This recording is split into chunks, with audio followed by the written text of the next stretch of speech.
मैं मंटो नहीं हूँ। ड्रामे में दिन ब दिन सस्पेंस बढ़ता जा रहा है। एक बात है वैसे मंटो की इस तरह डरने से और घबराने से, मुझे पता है क्या लगता है कि मंटू बनियामीन और सिराज अमृतसरी से भी बड़े डॉन का बेटा है। बस खुद को छुपा रखा है इसने खौफ के लिबादे में, और असल में किसी को पता ही नहीं कि मंटू असल में है कौन।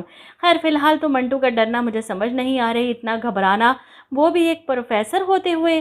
किस तरह महमिल के कहने पर वो घर से बाहर नहीं आता, कॉलेज से भी छुट्टी कर लेता है, और मिस मारिया इनके पास आती हैं, हैरान होती हैं कि इनके यूँ खौफजदा होने पर। और ऐसे में महमिल अपने सर मंटू के लिए सिक्योरिटी भिजवा कर इन्हें कॉलेज बुलवा लेती है।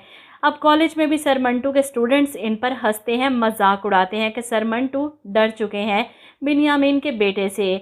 यहाँ मिस मारिया जो महमिल को एक्स्ट्रा क्लासेस दे रही थी, और महमिल इनसे बात करती है कि सर मंटू को काफ़ी मजाक उड़ाया जा रहा है। कॉलेज में सबको पता है कि सर मंटू को सिक्योरिटी किसने भिजवाई है, और वो डर गए हैं।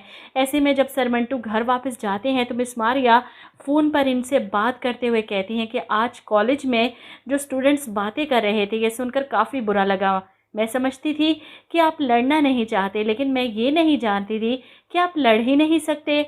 मिस मारिया की बातें सुनकर मंटू सर के अंदर का मर्द बाहर आता है, और वो महमिल को फ़ोन करके इसे कहते हैं अपने अब्बा से कहकर अपने सिक्योरिटी गार्ड्स वापस बुलवा लीजिए। आपको क्या सचमुच लगता है कि मैं बहुत बुज़दिल इंसान हूँ? महमिल इन्हें समझाने के लिए कहती है कि वो बहुत ख़तरनाक इंसान है सर, आपको सिक्योरिटी की ज़रूरत है।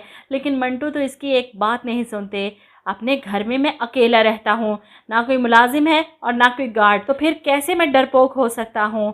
मैं सिक्योरिटी वापस भिजवा रहा हूँ। मंटू जब फैसला कर लेता है तो फिर कर लेता है। अब महमिल के पीछे इसकी सुरैया फुप्पो खड़ी इसकी बातें सुन रही थी। अब सारी बात उगलवाती हैं कि शुरू से बताओ।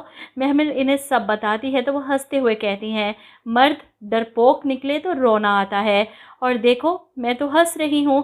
वहीं सर मंटू के इनकार के बाद सिराज अमृतसरी अपने गार्ड्स को वापस आने का हुक्म दे देता है, और ऐसे में गार्ड्स मंटू सर के दरवाजे पर दस्तक देते हैं कि सर हम लोग वापस जा रहे हैं। इनके यूँ अचानक वापस चल जाने पर मंटू सर के होश उड़ जाते हैं, और वो फिर से सारी रात चेयर पर बैठकर गुजार देते हैं कि कहीं रात में इन पर कोई हमला ना हो जाए।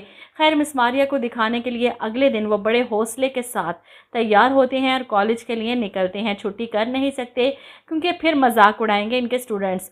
अब मिस मारिया इन्हें गाड़ी में लिफ्ट देने की ऑफ़र करती हैं, लेकिन वो ये ऑफ़र भी रिजेक्ट कर देते हैं कि मैं खुद जा सकता हूँ, किसी से डरता थोड़ी हूँ। वो मिस मारिया, महमिल और अपने स्टूडेंट्स के सामने ख़ुद को कंपोज करने की कोशिश करते हैं कि मैं कितना बहादुर हूँ। ऐसे में सड़क पर चलते हुए अचानक बिन्यामीन की गाड़ी इनके करीब आकर रुकती है। वो गाड़ी से इस प्रोफेसर को देखता है जिसने पार्टी में इसका हाथ रोकने की जुर्रत की थी। फरहाद अपने गार्ड्स को सर मंटू के पास भेजता है, इन्हें पकड़कर गाड़ी में डालो ताकि धमका सको।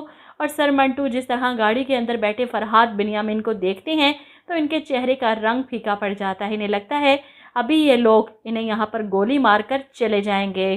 खैर मंटू सर का इतना डरना, इतना खौफजदा होना, इसके पीछे की कहानी काफ़ी सस्पेंस से भरी लग रही है। जिस तरह इन्होंने अपने बाप से रिश्ता ख़त्म किया और बाप का दोस्त इतनी बड़ी रकम का चेक लेकर इनके पास आया जिसे इन्होंने रिजेक्ट कर दिया, बाप से ताल्लुक़ ख़त्म, बाप की मौत की भी खबर नहीं। इसका मतलब है कि इनका बाप भी कोई बड़ा अंडरवर्ल्ड का डॉन होगा, तभी तो ये बाप से लाताल्लुक़ होकर बैठे हैं, यहाँ अकेले रहते हैं और किसी से शादी भी नहीं की। आप लोगों का क्या ख्याल है इस बारे में? कमेंट करके ज़रूर बताइएगा।